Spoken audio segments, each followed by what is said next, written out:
রাসূলুল্লাহ সাল্লাল্লাহু আলাইহি ওয়াসাল্লাম জন্মের সময় ফেরেশতাদের সাথে শয়তানের তুমুল ঝগড়া।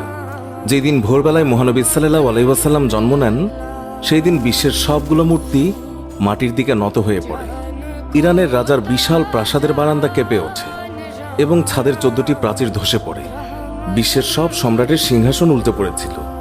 বিশ্বের সব রাজা বোবা হয়ে পড়েছিলেন, অর্থাৎ তারা কথা বলতে পারছিলেন না। সেদিন গণকদের সব জ্ঞান লুপ্ত হয় এবং জাদুকরদের জাদুগুলো অকার্যকর হয়ে পড়ে। বিশ্বনবী সাল্লাল্লাহু আলাইহি ওয়াসাল্লাম জন্মের সময় শয়তান তার সন্তানদের মধ্যে আর্তনাদ করে ওঠে। ফলে সবগুলো শয়তান তার কাছে এসে বলে, কেন এত পেরেশান বা উদ্বিগ্ন হয়েছে? সে বলল, কাল রাতে কি হয়েছিল? রাতের প্রথম থেকে এই পর্যন্ত দেখেছি যে আকাশ এবং জমিনের অবস্থা বদলে গেছে। ভূপৃষ্ঠে ঘটে গেছে এক বিরাট ঘটনা। ঈসা আলাইহিসসালাম ঊর্ধ্ব আকাশে চলে যাওয়ার পর আর কখনো এত বড় ঘটনা ঘটেনি। সবাই গিয়ে খোঁজ খবর নাও যে কি ঘটেছে। শয়তানরা চারিদিকে ছড়িয়ে পড়ে এবং ফিরে এসে বলে, কই, কিছুই তো দেখলাম না। বড় শয়তান বা শয়তানের নেতা তখন বলল, এই বিষয়ে খোঁজ খবর নেওয়া আমাদের কাজ। আর তারপর সে পবিত্র মক্কার কাবাঘর সংলগ্ন অঞ্চলে আসলো। সে দেখল যে ফেরেশতারা কাবাঘরের চারিদিকে ঘিরে রেখেছেন। শয়তান সেখানে ঢুকতে চাইলে ফেরেশতারা হুঙ্কার দিলেন।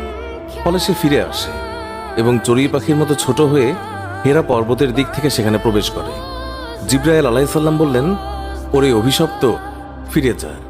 সে বলল, হে জিবরাইল, আমার একটা প্রশ্ন আছে, বলতো আজ রাতে কি ঘটেছে? জিবরাইল আলাইহিসসালাম বললেন, সর্বশ্রেষ্ঠ নবী মুহাম্মদুর রাসূলুল্লাহ সাল্লাল্লাহু আলাইহি ওয়াসাল্লাম আজ রাতে জন্ম নিয়েছেন। শয়তান প্রশ্ন করল, তার মধ্যে কি আমার কোনো কর্তৃত্বের অংশ আছে? সে তথা ইবলিস বা শয়তান আবার প্রশ্ন করল, তার উম্মতের মধ্যে কি আমার কোনো অংশ আছে? জিবরাইল আলাইহিসসালাম বললেন, হ্যাঁ।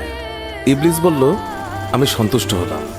হযরত হালিমা বর্ণনা করেন, শিশু মুহাম্মদ রাসূলুল্লাহ সাল্লাল্লাহু আলাইহি ওয়াসাল্লামকে আমার গৃহে আনার সাথে সাথেই রহমত বরকত প্রকাশ হতে লাগলো।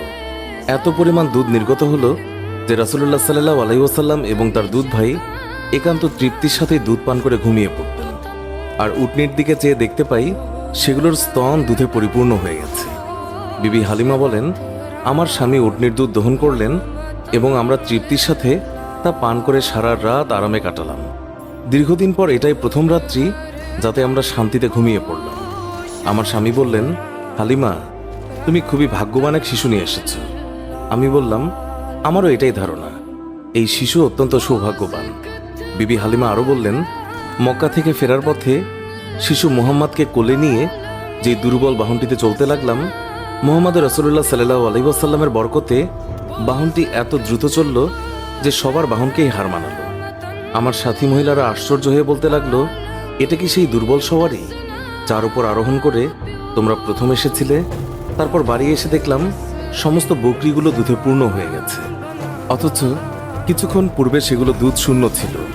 আমার গোত্রের লোকেরা তাদের রাখালদেরকে নির্দেশ দেয় যে তোমরাও তোমাদের পশু ওই জায়গায় চড়াও যেখানে হালিমার বকরি চড়ে। কিন্তু তা তো চারণ ক্ষেত্রের বিশেষত্ব ছিল না, বরং গায়েবী মদদ এবং বরকতের মধ্যে তা নিহিত ছিল।